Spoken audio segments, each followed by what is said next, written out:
सरकार की सख्ती का दिखने लगा असर। बाजारों में गिरने लगे चीनी के दाम। आखिर सरकार ने क्या कदम उठाए? चीनी की बढ़ती कीमतों को काबू करने के लिए सरकार की ओर से उठाए गए कई कदमों का असर अब बाजार में दिखाई देने लगा है। देश के कई हिस्सों में चीनी के भाव नरम हुए हैं।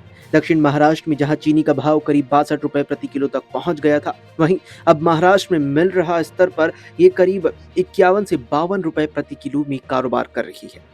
कोलकाता में थोक भाव करीब 53 रुपए प्रति किलो बताया जा रहा है। कोलकाता पूर्वोत्तर राज्यों के लिए चीनी का प्रमुख आपूर्ति केंद्र भी है। चीनी मंडी के सूत्रों के मुताबिक थोक और मिल स्तर पर आई इस नरमी का असर अगले 3 से 5 दिनों में खुदरा बाजार में भी दिखाई दे सकता है। इससे घरेलू उपभोक्ताओं को राहत मिलने की उम्मीद है। चीनी मंडी की ताजा रेट्स के मुताबिक दिल्ली में बुधवार को चीनी 62 रुपए किलो बिकी। इसका हाई 68 रुपए था।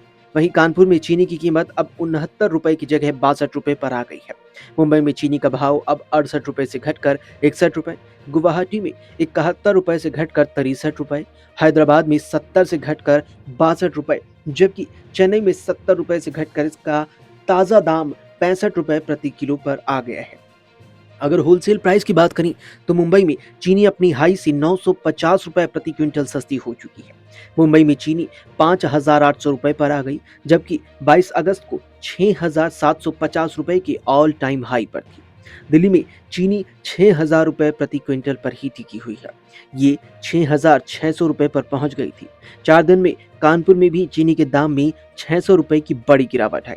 यहाँ एक क्विंटल चीनी 6,050 रुपए पर अब आ गई है। अगर स्टॉक लिमिट की बात करें तो कीमतों पर लगाम लगाने के लिए सरकार ने बड़े उपभोक्ताओं और डीलरों के लिए स्टॉक कर रखने की सीमा तय की। इससे इनके पास जमा अतिरिक्त चीनी बाजार में आने लगेगी और उपलब्धता भी बढ़ेगी। सप्लाई सुधारने के साथ ही कीमतों पर भी अब दबाव कम हुआ है। वहीं सरकार ने चीनी की जमाखोरी और स्टॉक छिपाने वालों के खिलाफ अपनी जो कार्रवाई है वो भी तेज कर दी। देश भर में अब तक 1,000 से ज्यादा जगहों पर छापेमारी या फिर निरीक्षण किए जाने की बातें सामने आ चुकी है। इसके साथ ही चीनी मिलों को निर्देश दिया गया है कि अगस्त का निर्धारित कोटा जिन मिलों में अब तक बाजार में नहीं उतरा है उसे जल्द से जल्द बेचे। इससे आने वाले दिनों में बाजार में चीनी की उपलब्धता और बढ़ सकती है। सरकार ने 21 अगस्त को 10 लाख मीट्रिक टन चीनी की ड्यूटी फ्री आयात की अनुमति दी थी। सूत्रों के मुताबिक निर्यातक देशों से करीब 70 से 80 हजार टन चीनी वाली 3 से 4 खेपें पहले ही रवाना हो चुकी है। इनके सितंबर के मध्य से अंत तक भारतीय बंदरगाहों पर पहुंचने की उम्मीद जताई जा रही है।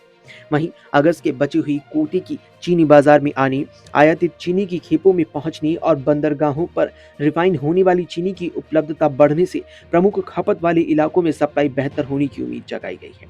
खासकर त्योहारी सीजन को देखते हुए सरकार की कोशिश है कि बाजार में पर्याप्त स्टॉक बनाए रखे और कीमतों को भी नियंत्रण में रखा जाए। अगर ये सभी कदम उम्मीद के मुताबिक काम करते हैं तो आने वाले हफ्तों में चीनी के भाव में भी कमी देखने को मिलेगी। साथ ही बाजार में जो स्टॉक है वो भी लगातार यूं ही बढ़ता चला जाएगा।